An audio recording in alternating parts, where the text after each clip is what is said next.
Hello everybody, so today in this video we're going to be going over how you can take something you have created in Canva or about any other type of design program or software, and when you're going to, let me show you here real quick. So when we're going to go print this, I want to put multiple of these on a single page.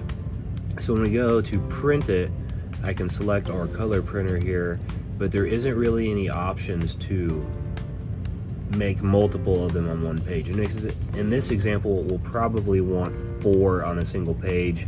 Obviously it saves ink and saves paper, and we don't need a birthday invitation in this case for this person to be an entire piece of paper. So what I can do is, first you're going to want to save your design in Canva, which we have done here, and I'm going to show you. When we go to share, download, and then when you select your original format, you can save it as about anything. PDF's going to look good, a PNG is going to look good, so it doesn't really matter. We're just going to do the PDF best for printing and then download it. So we have it saved to our desktop, and we're going to move to the next step, which is opening a new tab, and we're going to size it. When you go to the resize, I already have it selected, but you want to do A4 or whatever size paper you're working with. A4 like this is 8.5 by 11 inches, somewhere on that area to fit a standard piece of paper. Then what we're going to do is go to upload, find our file, our PDF we saved, which I have it here, and then I can click it, and it's going to bring it into this piece of paper. Okay, so when I do that in PDF, it will bring all the elements. If you don't want to mess with this, you can save as a PNG or something else to make it all in one without different elements. What I'm going to do now, though, is size this down, my best first guess, like that, and then I can drag it right up here into the corner, and then I'm going to duplicate, do the same thing, and we can see we are a little bit on the big side, so I'm going to highlight both of them.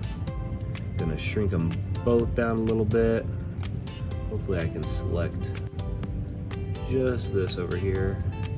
I'm going to bring this over to that side, and I can bring this over just a little bit to this side, because some of these paw prints are actually supposed to be cut off, okay, for this specific design. So now I can do this, and I can duplicate it, bring it right down here somewhere, and I'm going to use like one of those paper cutters to get nice straight lines. So I can duplicate, bring it over here just like that, and we should be good to go once everything looks good. Now what we can do from here is let's make sure everything is lined up, which I think right there. Straighten the line, so then our lines, when we cut across this way and this way, are going to look good. So now what I'm going to do is go ahead and save this, and I'll save this again as a PDF for printing. Wait for it to load. I'm just going to name it something else so I know this is the one I'm going to focus on for printing. Minimize, open up the new PDF, and now we have 4 of them, hopefully looking pretty good. Now I'm going to go to print again, make sure my color printer or whatever printer you're going to use is indeed selected, just like that. Settings, paper size, letter, A4, they're both pretty close to the same. I always just use letter anyway. But so what I'm going to do is go ahead and print this, and then I'm going to switch over to the camera on my phone and the next part of this video to show you what it looks like, how it prints. Here it is when it's printed. Make sure nothing is cut off with your design. Now I'm going to be able to go through with the cutter and cut them out, and I'll have 4 invitations on one piece of paper. Hopefully this video helped you. If it did, please give us a thumbs up and subscribe for more future content. Thanks for watching. Bye-bye.